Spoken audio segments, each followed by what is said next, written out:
ఊరికి పోవాల్సి వచ్చింది, పక్క ఊరికి పోవాల్సి వచ్చింది. సో తిరుగు ప్రయాణం అయ్యేసరికి ఏమైంది, వాళ్ళకి చీకటి అయ్యింది, చీకటి పడింది. ఆ ప్రయాణంలో ఒక వాగు దాటాల్సి వచ్చింది. పరమానంద శిష్యులు ఎంతమంది? 12 మంది. 12 మందిలో సో వాళ్ళు 12 మంది కలిసి ఎక్కడికి వెళ్తున్నారు? పక్కన ఒక ఊరికి వెళ్తున్నారు. వెళ్తుంటే మధ్యలో ఏమైంది, వాళ్ళకి ఒక వాగు కనిపించింది. ఆ వాగు నుంచి దాటి వెళ్ళాలి ఆ ఊరికి. సో ఆ వాగు నుంచి దాటాలి అంటే ఆ వాగులో మరి వంతెన అనేది ఉండాలా? సో వంతెన లేదు. వాగు దాటడానికి వాళ్ళు చేసే ప్రయత్నాలు ఏంటి చూద్దాం. సో తిరుగు ప్రయాణం అయ్యేసరికి చాలా చీకటి పడింది. వాళ్ళు వెళ్ళడానికి ఏమైంది, చాలా చీకటి పడింది. ఆ ప్రయాణంలో ఒక వాగు దాటాల్సి వచ్చింది. శిష్యులందరికీ వాగు చూడగానే భయమైంది, ఎట్లా దాటాలి అని. చీకటి పడింది, వాగు దాటాలి, ఎట్లా దాటాలి? వాళ్ళకి చీకటి ఏమైనా కనపడుతుందా? కనపడదు. అట్లా వాళ్ళకి భయం అయింది అనమాట, చాలా భయం అయింది. కానీ కాలు కాళ్ళ పిల్లుల అటు ఇటు తిరగసాగారు.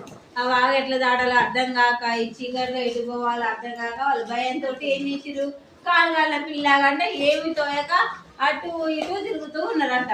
మనకు కూడా ఏదన్నా ఒక క్వశ్చన్కి ఆన్సర్ రాకపోతే ఏం చేస్తావు, ఆలోచిస్తావు. లేకపోతే ఒక ప్రాబ్లం సాల్వ్ చేయాలంటే రావట్లేదు, వీళ్ళు అడుగుతాం.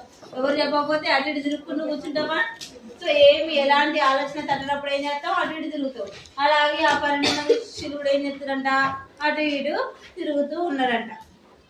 వాళ్ళు ఒక శిష్యుడు, ఒరే ఇప్పుడు రాత్రి అయింది కదా, వాగు దినమంతా ప్రవహించి అలసిపోయి ఉంటుంది, అది నిద్రపోయే సమయం చూసి మనం దాడుదాం అన్నాడు. అది పరమానంద శిష్యులు అంటే మహాతల్లి కలవలుగా. అవునా?